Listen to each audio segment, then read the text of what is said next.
Good evening and welcome to the Norfolk Board of Selectmen's meeting of April 16th. My name is Jim Lehan. To my left is my associate, Mr. Calcott. And I would like to introduce everyone our new town administrator, Blythe Robinson, who is joining us for our first Selectmen's meeting, one of many, I'm sure. I hope so. And Sue Jacobson, our executive assistant. We also have our town council with us this evening, Mr. DeLuca. I want to remind everybody that this meeting is being both audio and videotaped and is available on Norfolk Cable. Would you please all stand and join me for a Pledge of Allegiance? I pledge allegiance to the flag of the United States of America and to the republic for which it stands, one nation, under God, indivisible, with liberty and justice for all. Thank you all very much. We're going to immediately adjourn into executive session. The purpose of the executive session is to discuss strategy with respect to collective bargaining or litigation if an open meeting may have a detrimental effect on the bargaining or litigation position of the public body, and the chair so declares, the subjects being run and gun, police and fire union contracts. Before we do adjourn to that, I know a lot of you are here to talk about the run and gun issue. What goes on in the executive session is not open for public disclosure until they are released as part of the minutes. But Mr. DeLuca has agreed that when we return to public session, that he will meet with you in a separate conference room and answer your questions and tell you where we are within the limitations of what he can, that is not within the privy of what's concerning ongoing litigation. So we'll do our best to answer your questions. So Dave has agreed to do that. He will have an upstairs conference room available for that purpose, and he will join you and answer your questions. I know you have asked for that opportunity, so it will do that immediately upon returning from executive session. I don't anticipate executive session will run much more than 20 minutes, would be my guess. Is that about? Yeah, and just to clarify, David? to clarify that unfortunately it's not listed as an open session agenda item, so it would be inappropriate for the Board of Selectmen to address it in open session. So that's the reason for this alternate procedure. But Dave would be the source of your answers anyway, so you're getting the right resource in terms of answering. If you have any short questions of that regard, in terms of process, I'd be glad to answer them. Just a short question, yes, Mr. Lean. When the residents wrote to the Board of Selectmen, we requested that we meet with the Board of Selectmen at a Board of Selectmen meeting. So to find out now at the 11th hour that we've been denied that process is Well, very disturbing. We unfortunately, there are some portions of this that we cannot discuss. There are clear boundaries for us. Correct. And I'm not sure that we would satisfy any of your questions, because I think your questions, and we're all very familiar with the issue, are going to probably outside the privilege of our responding to you. You had also mentioned that you wanted to visit with counsel in your note. You specifically stated that you wanted to visit with counsel to get clarification. So Dave has agreed to make that available to you, and he can answer anything we would be able to answer. There isn't anything outside of his capabilities that's within our capability. So if that doesn't satisfy you and there are questions that are outside the boundaries that don't fall within the privilege of executive session, we will schedule a meeting and have you right back in. There's no attempt to not participate in the process, just we know that we have limitations as what we now can say or cannot say. We are in litigation. Correct. Okay, and so there are boundaries as to what we can and cannot say in this. And Dave is our guide in terms of where we can go with this. I don't know what else I can say. I mean, we're kind of in a rock and a hard spot. We'll talk as a group and make a decision. Well, do you want to take advantage of the opportunity to visit with town council? All right, and schedule a meeting with the Board of Selectmen? Well, let's Down the line? decide that after you visit with town council, Okay, okay? all right, thank you. And if he doesn't meet your needs and your questions are outside the boundaries of what we can answer, we need to know that too, because I don't want to frustrate you and have you come in and ask questions we can't answer. Okay, thank you. Okay, all right. Do I have a motion to go into executive session? So moved. Roll call vote. Kevin Calcutt, aye. Jim Lehan, aye. We will return hopefully in about 20 minutes. You may stay here. We're going to go to a different room.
how are you? That's a mess. That's It's always nice to see you. I've developed a new allergy to the maples. Before I had the oaks just to deal with, but this spring we're plagued with maple allergy. Mrs. Gleason, are we ready?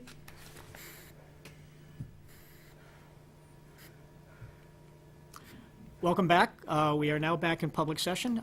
Do I have a motion to go out of executive session? So moved. I will second. Roll call vote. Kevin Calcutt, aye. Jim Lehan, aye. Do I have a motion to go back into public session? So moved. Second. All in favor? Aye. We are now back in public session. There were no votes taken during the executive session. We have a special guest with us this evening, Barbara Bartholomew. And so we're going to move her up in the agenda. And Barbara, as always, it's a pleasure to see you. What? Yeah, just give them each one a packet. Okay.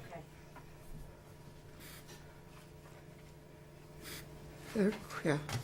Is Jeff back? This is on the agenda. Yeah, you did not. Because I talked to him today and he never mentioned it.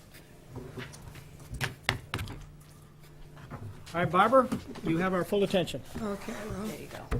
I wanted to, what shall we say, tidy up the Fails Park situation. And therefore, I drew up a list of things that were pending. And first and foremost on my mind was clarification of the Fails Park Road that's using part of the old original access road to the private property. I had talked with Jack Hathaway many times before about the issue, and he had agreed with me and said he'd take care of it, but I never got a confirmation back from him that it had been dealt with until most recently, and I was in communication with Mr. Franzak over some muddy ruts on the access road, and he made the point of the fact that he and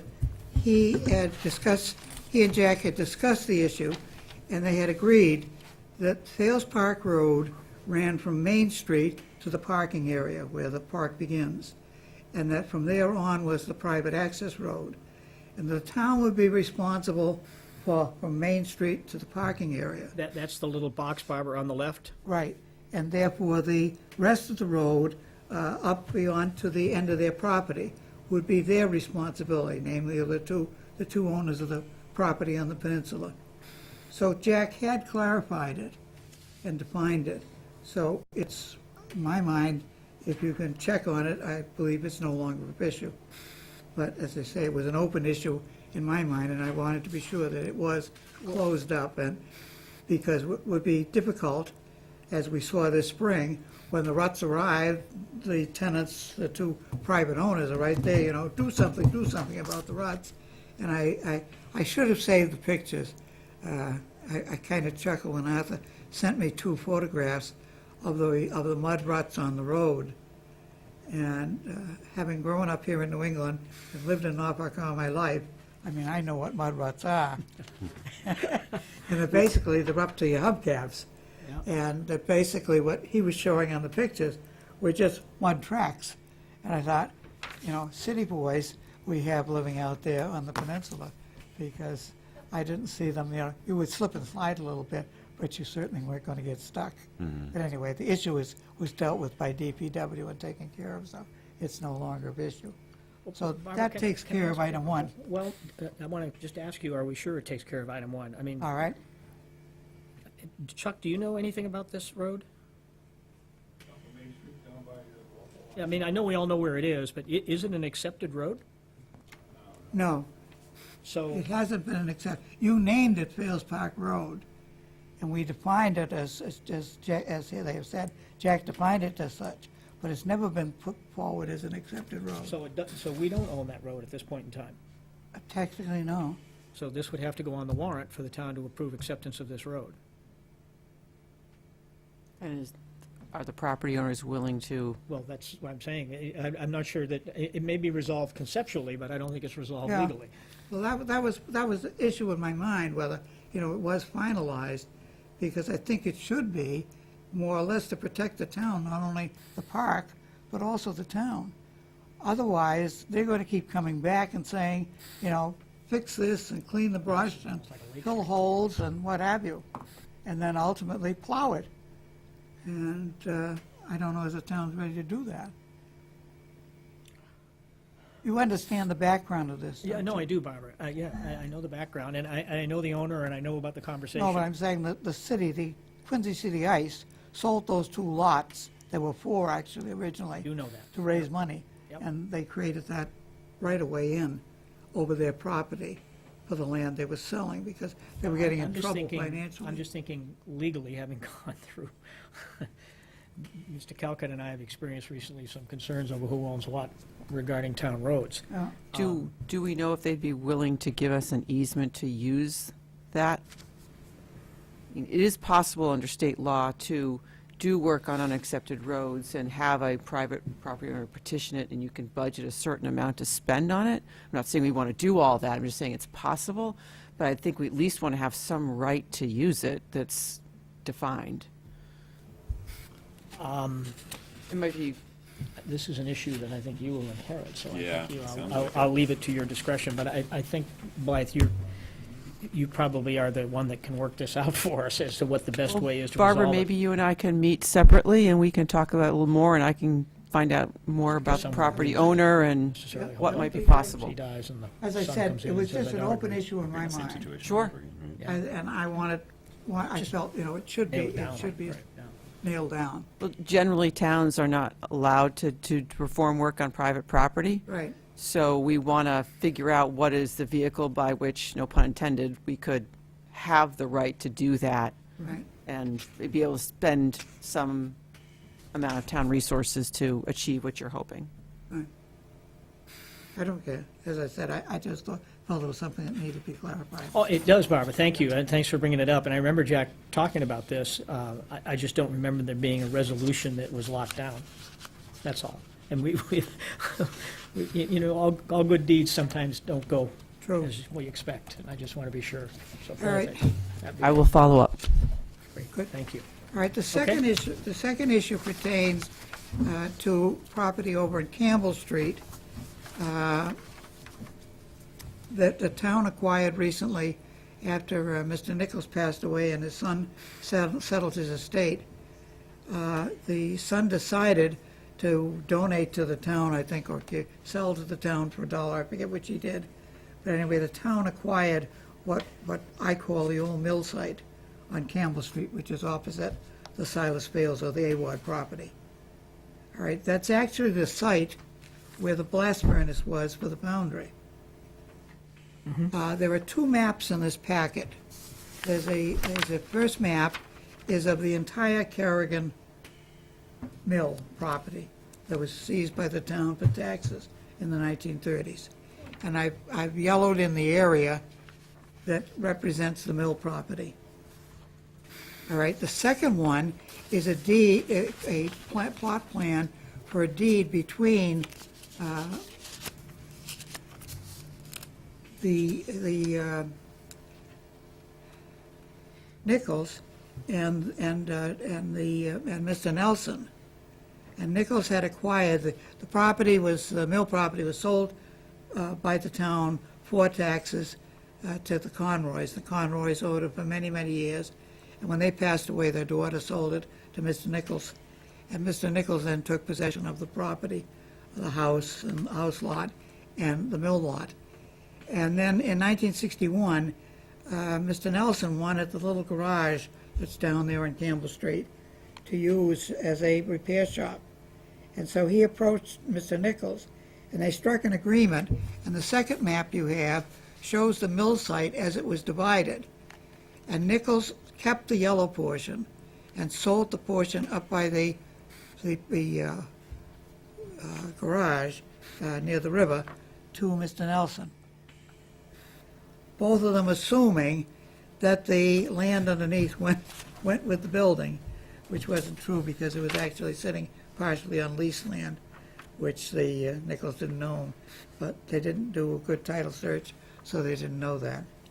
Anyhow, what I'm looking for is this yellow area is what Nichols' son turned over to the town of Norfolk after his father passed away. And I'm asking that this piece of property now be incorporated into the Fales Park. We want to use it as a site for the new location or relocation of the plaque, the panel that was vandalized that we're replacing. The one off of, the one that was at the entrance to the Campbell park? Street, you know, by the Arch Bridge. We want to move it out onto Campbell Street where it's a visible site, and I didn't realize that got vandalized. you didn't realize it was vandalized? No. Well, it was vandalized, let's see, 2018, and Jack scraped up the money, and we've had a new panel, a reproduction of the panel made. The DPW is holding it, and we hope to put it in the ground this year. I'm sorry to hear that. Well, the problem was that the site, It's an out-of-sight area. it was an out-of-sight area, and evidently it became a gathering It's spot. up on the hill, it's up off, a little bit off of the road, so A it's little easy. bit off the road, in behind the bridge, on an unused, the Highland Lake Campbell Street sector there is not highly traveled. So the kids evidently collected there, and then they started with throwing a few rocks at it, and then they got real ambitious and evidently brought some tools and figured out a way to carve a hole in it, which of course got into the imprint and destroyed the panel. So I went to Jack, and anyway, we worked it out, and he was able to scrape up the $600 we needed to replace it. And I had the company in Pennsylvania reproduce it, and it's been shipped, and it's sitting up in DPW waiting to be put back in the ground. So, when, let's see, George passed away probably 5-6 years ago? Approximately. Yeah. Is that when his son donated the land? Shortly thereafter, when he was settling the father's estate, I think the following year, the year after Mr. Nichols So, passed. and if he sold it for $1 or he gifted it, we would have had to I accept it. think it was for $1. I think he sold it. And we for would have had to $1. accept it, so there's Yeah, a he record would have somewhere. accepted of it, yeah, it would be in the record. Uh, It is town property now. Okay, then we did vote it at some point. So we I just could don't put the remember. panel on there anyway, but I think it would be more significant to make it part of the park, because actually the panel addresses the foundry in 1825, and the foundry was located there, and that specific area of the mill site was right where the blast furnace was. So it makes it a very appropriate spot in which Yeah, it does. to put it, as well as being out and in sight on a travel road with a house right across the street, which would minimize the amount of children or young boys gathering there and having drinking parties, et cetera, and working on the panel. Blake, do you know, in your experience, if the town owns a piece of property that is abutting another piece of property that it owns, is there any reason why that can't be incorporated into one parcel? Because Highland Lake is open space, or is it conservation? It's open space. It's open space. Off the top of my head, I don't see a reason why I couldn't, but I would want to check with, Yeah. I mean, I don't either, but I council. don't know. Do you, have you? Never ran across something like this in the Yeah, first place. I don't know. I'll check with Rich and with Dave DeLuca. Because it would make sense. I mean, it's not, it can't be used for anything else, Right. so. Okay, All so right, we'll look into it. all right, and the third and last, Oh, one more, okay? Mr. Palumbo helped me with this, and we took the conservation rules and regulations for their properties, and we made a few minor adjustments so it would be applicable to Fales Park. And we came up with rules and regulations for use of the historic property at Fales Park.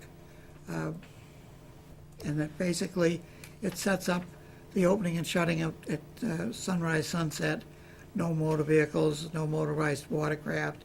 Many of these are things that are directly in the, if you compare this with the conservation rules, they're directly, the fishing is allowed in season with a proper license, hunting's not allowed.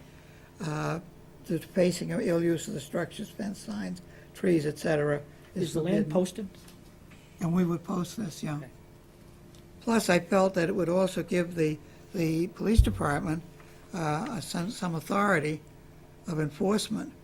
Because if you think in terms of the condos that are currently being erected around the center of town, we have a lot of young people that are going to be there looking for an afternoon's recreation on a weekend. And Fales Park is very accessible and very close. They can walk through the woods and get there. That it is.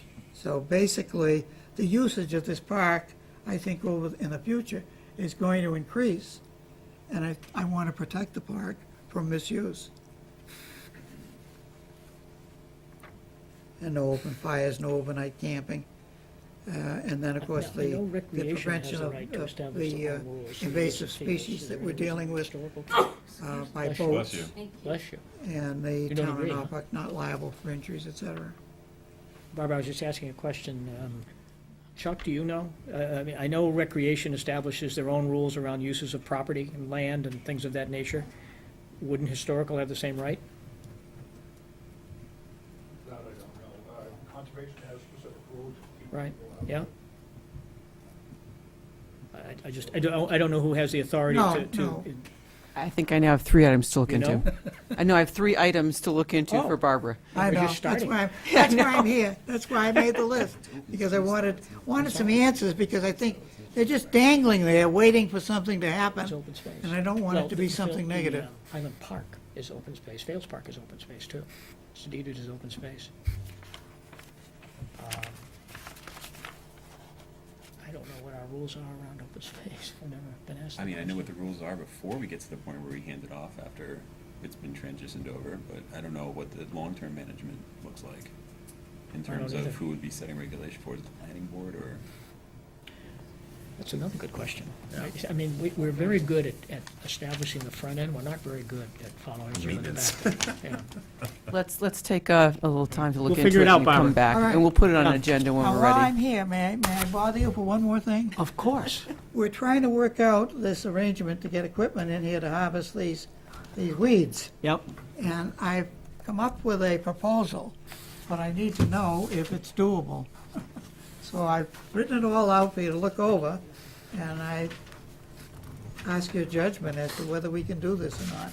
Well, I know that, and Kevin, correct me, I believe I saw something from Bob McGee on this. Correct. Within the last week. Yes.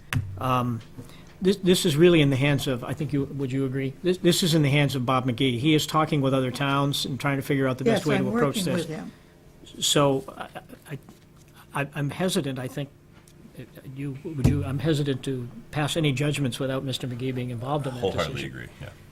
That isn't what I'm asking you. I'm asking you is it possible for us to do this?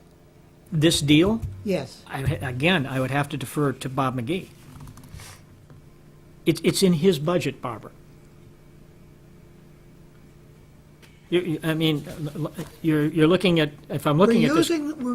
We went to the town meeting, fall town meeting in December. and we got approved- 25. We approved the money Right. to clean it. Right. Right. And that was the amount we arrived at was that amount would pay for contracting with Meritrack to rent their equipment with operator for 5 days. All right, I'm Yeah. proposing, instead of doing that, take that 20,500 and put it into a municipal lease over a 5-year period, where we would then use the 25 to pay the first installment, the first year, and then pay subsequent installments by doing as Bob has requested, finding neighboring towns that want to rent our equipment and pay us, that will raise the necessary revenue to meet the payments for the other 4 years. This way, the town would use the property, acquire the property, and all it would essentially cost is the interest. It would likely take an intermunicipal agreement with those other towns to agree to pay us for that, so that we cover those costs except for the interest. But the way the municipal lease is written, if we contract with them to lease that equipment for this season, and we can't raise the money next season, the lease terminates, and that's it. There's no penalties, no debts, it's dead. Do our bylaws allow us to go for a lease of a period of this length? Sometimes those are limited. We have done leases for 5 years, Okay. yes. I haven't had a chance to read the bylaws in depth We on have. that. We've leased, the ambulance was a 5-year lease. We have leased equipment in the past for 5 years. Nothing over 5, though. Okay. So are you still saying that if Mr. McGee agrees to this, then basically we can proceed?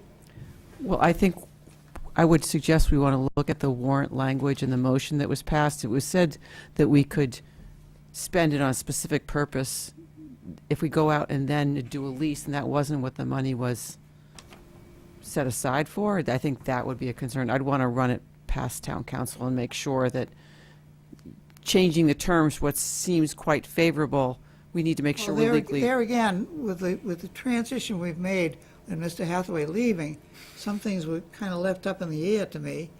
And we had requested, and Mr. Hathaway had assured us he had taken care of the fact that the warrant article would request that it be the 20,500 would be rent/lease. Okay. I'm on my first day, so. I know, so- that's So, it. so let's take a little time to So just go through those That's why I'm details. asking these questions, because I'm not sure, and I don't know, can we do this or not? And that's what I'm asking you to find out. It It's, sounds like we have a little bit of discovery to do. yeah, right? and it's a very reasonable request, Barbara, but we can't answer the question without doing Because some I research. think if it works, it's an ideal solution, because, it's no risk to the town, it gets the job done, we get the equipment, we get to use it, we help our neighboring town, it does everything I want to do, and basically the only real cost, the bottom line is the interest on the loan, or the lease. So give me a couple days or Fine, weeks that's to, all. I can ask for no more, and you and I will get together, we'll figure it out. right, anytime you want, I'm free most weeks other than appointments on, except Tuesdays I'm tied up. Barbara, thank you, as always.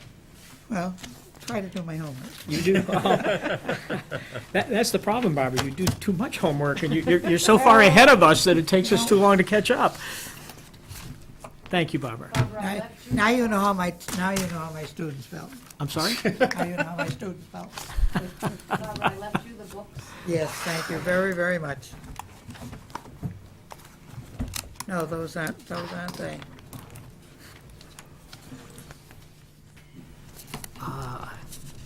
I don't know the answer to those questions. This is the same, figure it out. They're both I know the the warrant same article was project. broad, but I know Bob has not had a lot of luck in getting the other towns. At least Yeah. according to his email, he's not had a lot of luck with the other towns wanting to I'm participate. going to try and catch up with them tomorrow. Find out. I've never heard of a lease that if you didn't make the second payment. That's typical. Where's the other That one? is? Because you can only guarantee the year's funding Well, that I you know you budget. can only This is the appropriate one on a that yearly Jeff basis. gave them? Jeff, yep. Okay. That wasn't the case with the ambulance. You want me to return them back? to Yes, the library? please return them to the We, but library. we appropriated the full amount I'm looking for This is the, under the from warrant Jeff, article. too. I He think it's wrote $260,000. We I'm appropriated looking that for the under the warrant project article and then that- paid for it over a 5-year it was a lease. cemetery project, So cleaning the you're stones. right, we did appropriate the whole amount. Voted the whole amount, you're correct. By Simmons. Wrong boy, wrong project. Barbara, thank you. Thank you. We lacked to bring you into our usual tradition, my apologies. But, Madam Town Administrator, would you be gracious enough to read the agenda? Of course. And you can skip the 7 o'clock part. Please consider approving a request from the Garden Club of Norfolk to use the Rose Garden area of Town Hill on Saturday, June 15, 2019, from 9:30 a.m. to 2 p.m. Please consider approving a request from the Federated Church to use Town Hill on Easter Sunday, April 21, 2019, for their annual sunrise service from 6:30 a.m. to 8 a.m. Please consider approving and signing the police union contract. Please consider approving and assigning the Norfolk Landing Open Space Quitclaim Deed. Please reconsider approving the fire chief contract. Please consider authorizing and signing the Town of Norfolk Other Post-Employment Benefits, or OPEB Trust Agreement. The next item we're going to ask you to table, which was to please consider voting to accept the Tailwind Circle. We'll hold that off to perhaps the next meeting. Please consider approving the Norfolk Baseball Association and Norfolk Softball Association's opening day parade to be held on April 27, 2019 at 10:30 a.m. And there are warrants that I believe you have seen that need to be executed. And we've already taken care of the discussion item. Thank you very much. Let's start down the list. Mr. Calcutt, sir? I move to approve a request from the Garden Club of Norfolk to use the Rose Garden area of Town Hill on Saturday, June 15th from 9:30 a.m. to 2 p.m. I will second. Any further discussion? Nope. All in favor? Aye. Aye. On the next item, I am a member of the Federated Church, and I have always recused myself from those votes, even though I think this is one that I have no financial interest in having a sunrise service, so I'm not uncomfortable, but I do want to disclose that I do attend the church, but I don't think that this one presents any conflict whatsoever. So if you concur, I do. I will vote on this. In that case, I move to approve the request from the Federated Church to use Town Hill on Easter Sunday, April 21st, 2019, for their annual sunrise service from 6:30 a.m. to 8 p.m. I will second. All in favor? Aye. Aye.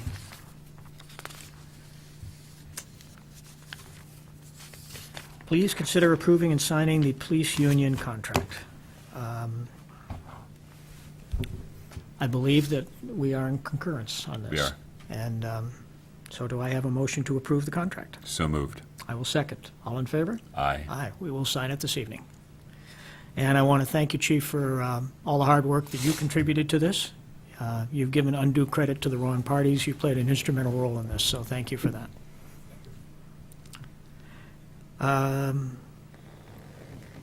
Please consider approving and signing the Norfolk Landing Open Space Quitclaim Deed.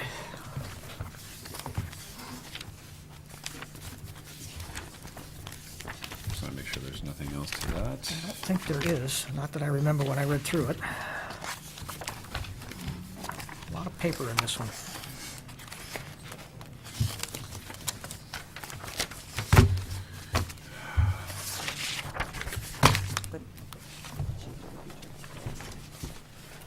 Let's just take a second. I read this so long ago.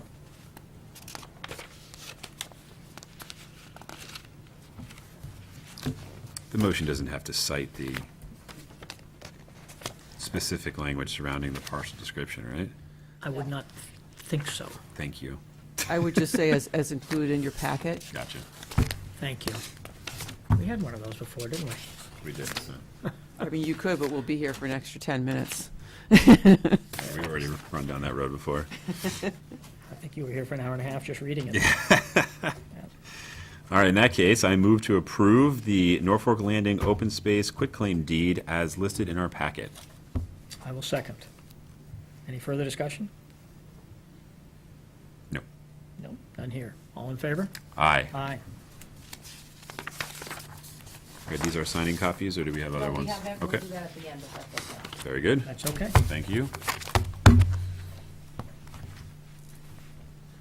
Please reconsider approving the fire chief contract. Just as a way of background, our fire chief, Cole Bushnell, came to one of our selectmen's meetings, much to our surprise, and handed in his resignation as of June 30th, I believe, which is a year early on his contract. He did so for personal reasons. There had been some ongoing discussions back and forth as to whether he wanted to rethink that or not rethink that, and in the interim, we had decided that the right direction, so if you jump in if I stray here, was that we would appoint Peter Petrusik, who is the deputy chief, as the new fire chief effective July 1st on a 3-year contract. And I think that's where we are at this Correct. particular point in time. So we had voted that, but we were, I'll be honest and direct on it, we were challenged as to whether or not that needed to be a posted position. The bylaw does not state that the we have a strong chief position, and the bylaw does not address the strong chief position. So we posted it anyway, went through the process to make sure that there were no questions or issues associated with that. That has been done. It has passed the time, and we are now in a position to reaffirm that vote on Peter Petrusik. So do I have a motion? Absolutely, so moved. I will second. All in favor? Aye. Aye. So Peter, we thank you for stepping forward, and Chief Bushnell, if you are listening, we are very grateful for your 15 years of service, and I know you're going to be returning to your home state of Connecticut. Kevin will be deeply missing you, as you're the only Yankee fan I think we have in the town. No. Sorry. That wasn't one of the interview questions, if I recall, was it? Thank goodness. But you will be missed, Chief, and you have, I'll just take a brief moment, because I had the pleasure of working with Cole for 15 years. When Cole took over, we were an EMT town. We were literally a taxi service to a hospital. And Cole, through his hard efforts and work, transformed us into a paramedic facility that, quite frankly, has saved a number of lives in our community. So our chief, Chuck Stone, is here as well. So between our public safety officials, fire and police, not only is our town a very safe town, but it's a town where we keep people alive. And we are grateful to both Chief Stone and to Chief Cole Bushnell for all of the hard work and diligence that they've had in building that capability, and the community is a safer place because of that. So we are always in gratitude to you, Chief, to both chiefs. Thank you both. Absolutely, thank you. We are fortunate to have you. And you will be missed, Cole. We only have one Yankee fan now to rank on, but that just means we'll double up. Oh, fantastic. Although, right now, we're not looking too good on that one, are we? I'm not going to start throwing the scoreboards out just yet, but we'll get there. Well, neither one of us seem to be able to hit or pitch this year, so what can I say? We're only, 18 games behind, and it's only early or something like that. It's been a tough start. Okay. Please consider authorizing and signing the town of Norfolk other post-employment benefits, better known as OPEB, and I know you're a big fan of this. So, do I have a motion? Could we get a little bit of background, maybe? I don't know who the best person to speak to is. Yep, Blythe, go ahead, because I know this is one of your pets. So OPEB, other post-employment benefits in Massachusetts, refers to retiree health benefits, which the town accepted. I'm not sure what year that accepted that section of law, but it allows for all retirees who meet the obligations, years of service and age requirements to have a pension, may elect to have health insurance through the town as a retiree through the rest of their life and that of their spouse. I believe, and Scott can nod up and down, correct me if I'm wrong, it's the town pays 50% of the cost. And the employee For pays retirees. Yes, for retirees. Yep. And so I'm guessing that right now, any retirees who are, have those benefits are provided to them now are being covered in the operating budget. Is that correct? But that will continue to grow over time as, let's take Chief Bushnell retiring. He retires and someone comes and takes the job in his place. Now you're carrying the retiree at a much lesser cost as you would a regular employee, but then you also have the other. And so as people retire, that obligation grows. And because it goes through the rest of their life and you don't know how long they're going to live, it is a cost that the town is obligated to, and you cannot change the you can't go back and undo the law and say you don't want to cover it anymore. Once you've made that vote, you can't rescind it. The town meeting can't do that. So at some point, for most communities, it becomes unsustainable to budget it in the operating budget. And so the trust has been a way that Mass law has established to allow you to have a separate vehicle with a separate group of trustees. In this case, I think it's the chairman of the board, the treasurer, the finance director, the town administrator, and I think the HR director are the administrators, and they can, once you start to put money into the trust, they will invest it and will manage it to be able to meet those obligations. And one thing we'll have to talk about in the future is how are we going to get to the number that we need to meet to be able to take care of that over time. I would guess it's at least several $1 million. I don't know the number off the top of my head yet. There's been an actuarial study done.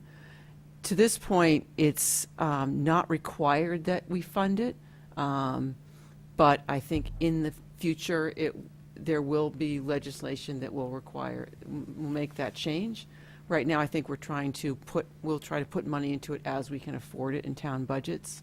But this is a good first step to being prepared for that. Right. Great, thank you. Yeah, we are late in doing this. Most communities are. I think the only one that probably isn't is the town I just left, and they did basically a debt exclusion to pre-fund it, because if you could do that, and it can start to be invested and grow, Yeah. then it's closer to having you be able to fully fund it, because at some point you'll reach a tipping point where it just becomes unsustainable unless there's legislation passed in Boston to start to, reduce that benefit for perhaps future retirees. Yeah, we should have done this sooner. It's a good thing to do. We have a number of what I would call unfunded obligations that just float around town government, but most of them are annual events, whether they be retirement or lump sum payments or things of that nature. This one is sustained. This one It never is. ends, and it can be big money over time, and it's a budgeted item. And it just eats, it should know, like Norfolk County Retirement System, just continually grows and grows and takes a bigger chunk of your operating budget. This one and we have an aging population in our town government.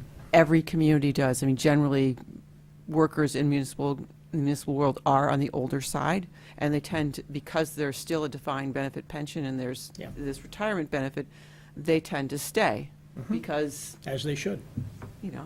and that's valuable for the years of service and the knowledge that they bring to the job. The flip side is we need to be prepared for that obligation. So we'll have to talk in the coming years about how we start to put money into it, or what measures we need to take to be able to be prepared for it.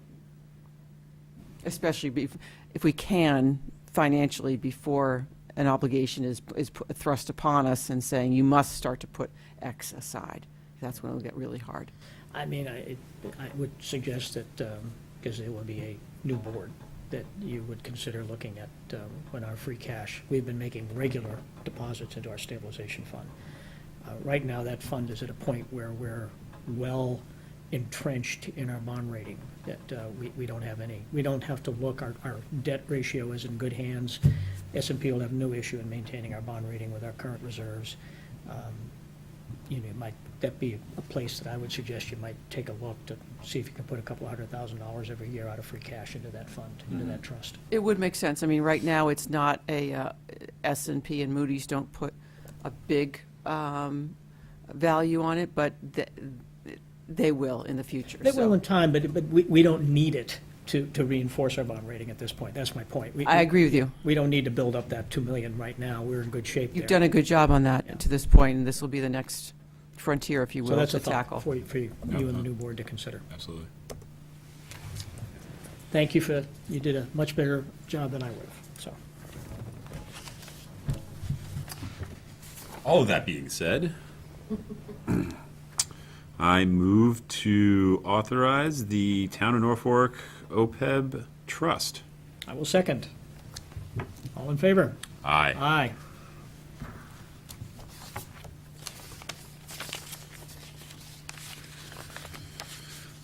Baseball Baseball. And softball. and softball. Be careful about that. Do have to be careful about that. I move to approve the Norfolk Baseball Association and Norfolk Softball Association's opening day parade on April 27, 2019 at 10:30 a.m. Will second. All in favor? Aye. Aye. Very nice tradition. Nice way to kick off the year. As Bobby would say, it's Mayberry.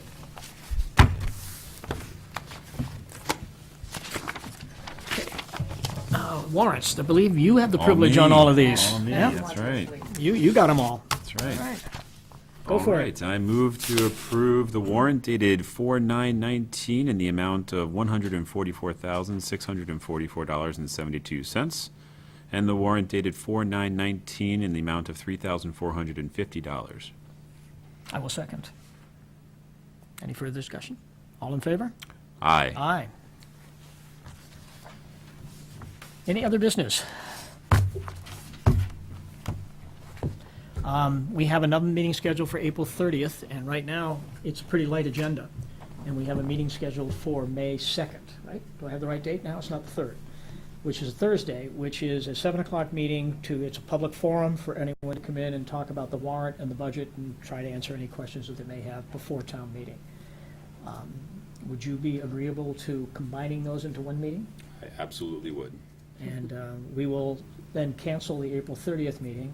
We will start the regular meeting at 7. We'll do and whatever business we have that will be posted, we will conduct at the conclusion of the public session. Okay, so do it after, not before. After, right. Kevin has a little, it's not an easy evening for him to Oh, make yeah. early, Okay. so we'll do that.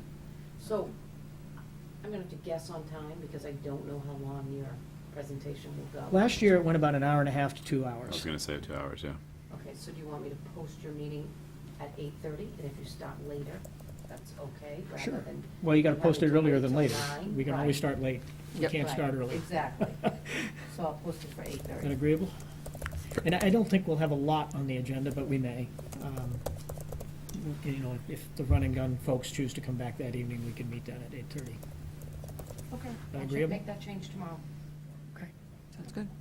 So any other business? I would probably just want to throw one more note of appreciation out there to our interim town administrator. I agree, thank you. Well said. Did an incredible job, really saved us, I would say. A lot of the things that were coming to light as we moved into the spring were a little overwhelming for a Board of Selectmen to handle, and he did a inappropriate, fantastic too. job of stepping in. I concur completely. Thank you for reminding us both to say thank you to Todd. Todd Lindmark is our finance director. We asked him to step into that role when the search went out for a second time, and has ended up as fortunate as it has. And he did do a great job. He provided the guidance and steadied the ship considerably. Part-time selectman can't do that. He's on a well-deserved vacation this week, though I did run into him at the He's on spring deli. break. He's on spring break, yeah. So I know, and he's going to enjoy it as well, so thank you. Yeah. I concur. So I just have one last piece of business. I hope. Whoops, sorry about that. Sorry. Don't tell me. Oh, my goodness. Well, I may not have one last piece of business. I thought I did. Ah, I do. Thank you. Before we adjourn, I just would like to make, you'll have to tolerate me on this one if you don't mind. I'd just like to make a couple of comments. This most likely will be my last selectmen's meeting in serving the town, whereas the only meeting we have left now is May 2nd, and that's more of an open forum and not really appropriate for me to say thank you. So I'm going to take a moment this evening to do that. Because as I've said from the very beginning, I've always considered it a privilege to serve the citizens of Norfolk. I say that with all sincerity. And I want to thank the citizens for their support and their kind words over the many years. It's been very meaningful to me and very helpful in working through what sometimes are difficult days. So I've been grateful for that. The last 15 years have indeed been a journey. I was asked by someone, a friend of mine in town the other day over a cup of coffee, about if I'd been reflecting on leaving the board and what I thought about that, and actually the answer was quite easy for me.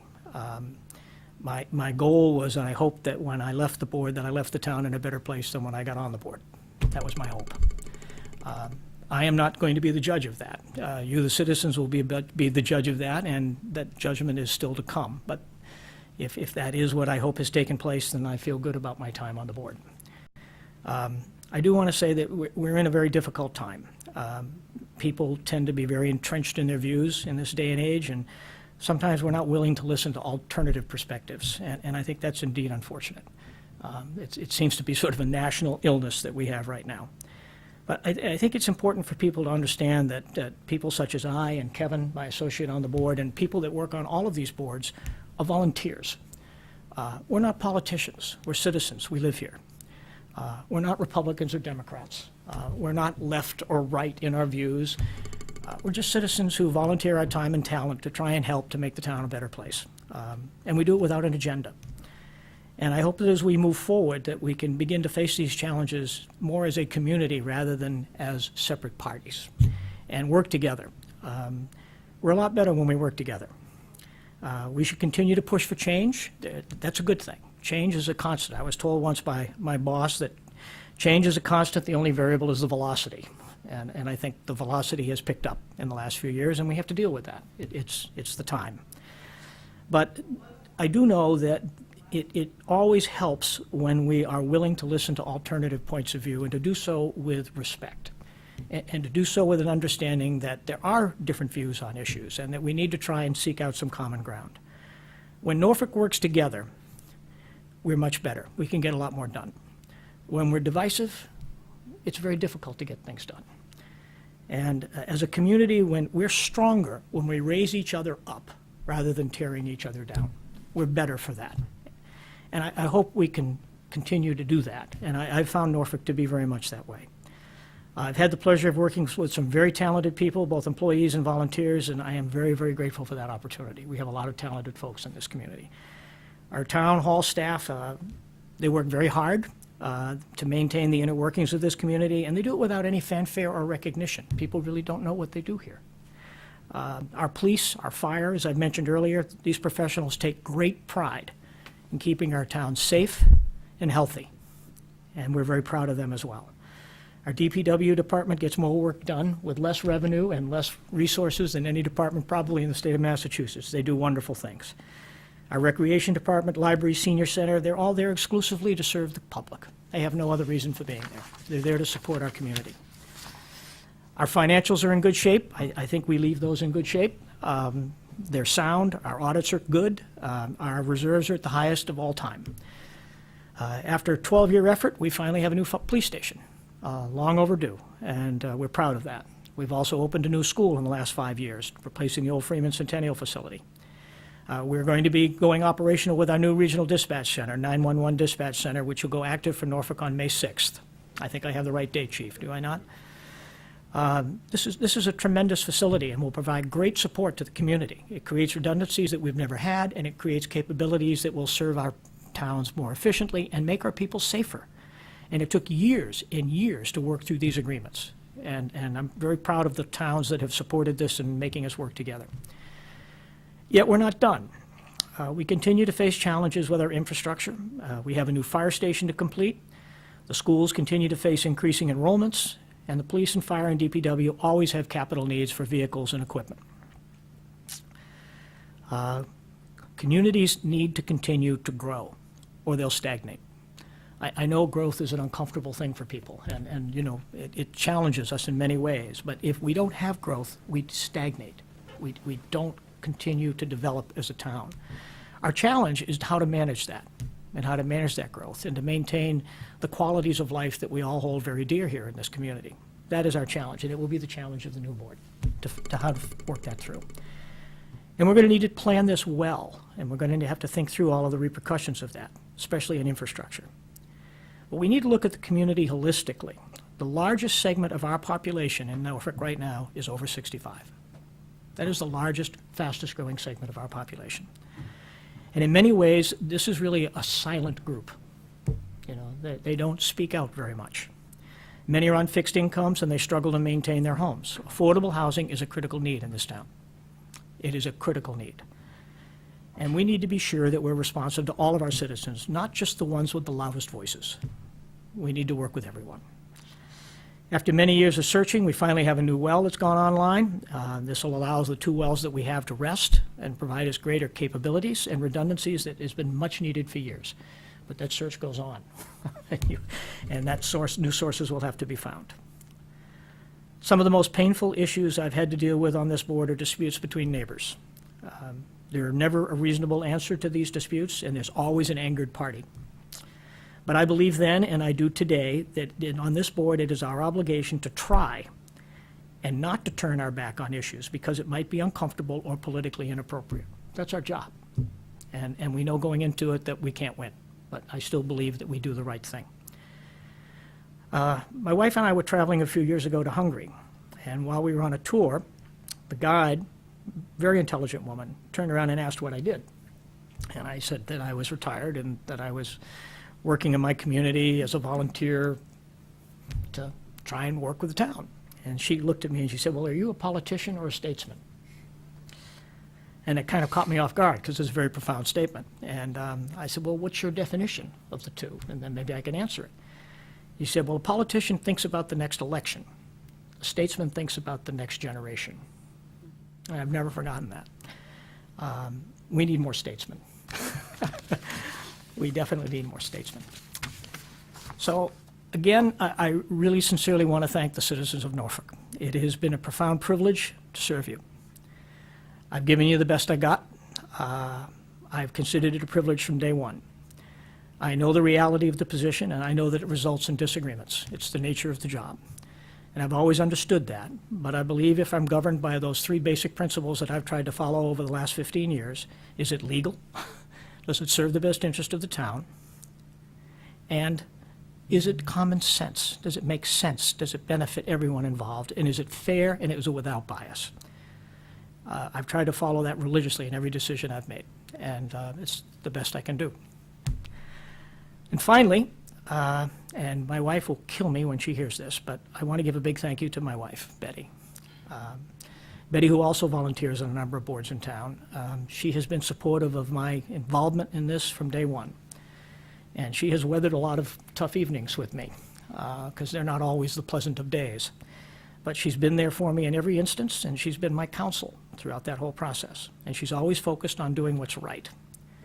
She's given up our time to allow me to share my time, and I'm eternally grateful for that. She has been and is my strength, so I want to thank her. So again, in closing, to the citizens, thank you for the opportunity to serve you. It's been a privilege. And with that, I'll bring this meeting to a close and ask for a motion to adjourn. So moved. I will second. All in favor? Aye. Good night.